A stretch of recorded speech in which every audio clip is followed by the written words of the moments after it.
Hey, before I hit go, I just wanted to say that the JEE exam is not easy, and I'm not trying to portray it that way.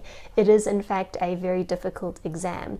The purpose of this video is to not try and test how fast I can solve the problems, but rather how quickly I can explain them to others, so that if you want to really quickly learn some of the techniques used in solving these problems, this video might be helpful for you. This is not under test conditions. I have had a look at the problems beforehand, and I've already thought about the approaches that I would use. It's the first 3 physics questions from the first paper of the 2018 Advanced JEE. So some of these questions might not reflect the difficulty of the entire paper. Maybe the more simple questions are up front. Anyway, I hope that you maybe learn a thing or two, or just see what the questions look like in a little bit more detail from this video. Okay, we've got a particle moving in a circle. Its potential energy is given by kr squared over 2. I'm going to assume that all of this is in the form of kinetic energy, which is a half mv squared. Equating those two, all we need to do is rearrange for v, and when we do that, we end up with kr squared over m. Taking the r out of the square root, we see that this is the same as answer B, so that is correct. To find the angular momentum now, it's going to be given by mvr. We know v from above, so all we need to do is put that in.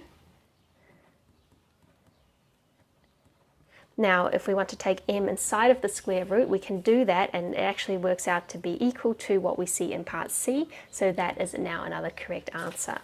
Moving on to question 2. This time we have something that's rotating, and this is the applied force given to us here. We know that force is equal to ma. Now in this case, mass is equal to 1. Alpha and beta are also equal to 1, so we can quite easily find our acceleration by dividing this by 1. Our acceleration vector is simply t in the I direction plus 1 in the j direction. Now if we integrate this, we can get our velocity vector. So that's going to be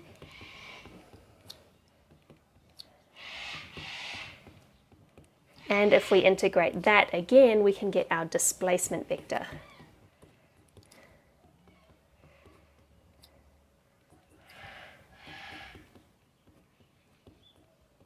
Now, if we want to check our answer to part C, all we have to do is sub t equals 1 into our velocity vector. This is what we get. Half in the I direction plus 1 in the j direction. If we add in some brackets here and take a half outside the brackets, we do end up with exactly this, so C is a correct answer.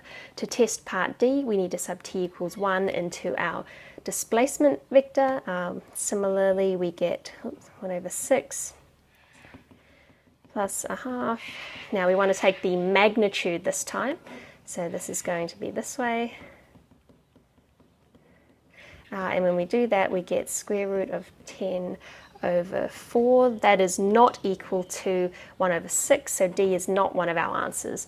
To check A, we want to find the torque. Now the torque vector is given as the cross product between displacement and force. So we're taking the cross product of this here and this here.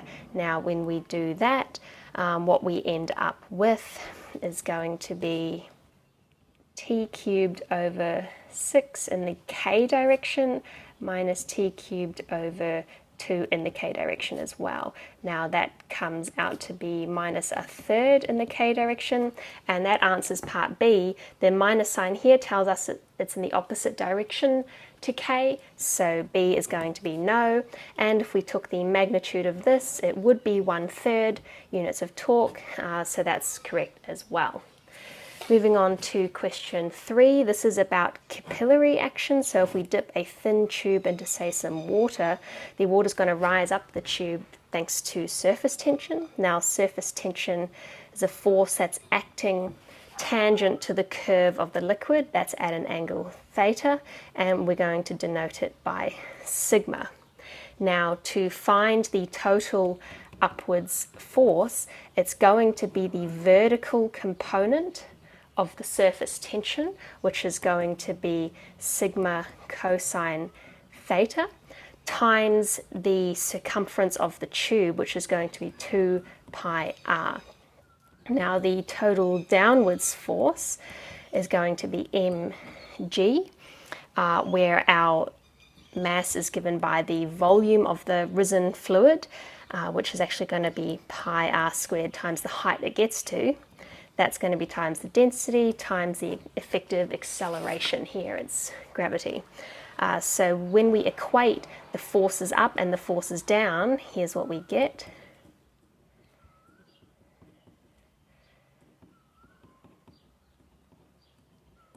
And if we were to rearrange that for the height of the fluid, we can do that quite easily.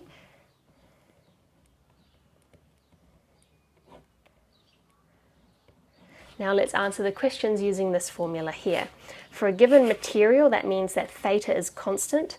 H does decrease when R increases because they're inversely proportional, so A is correct.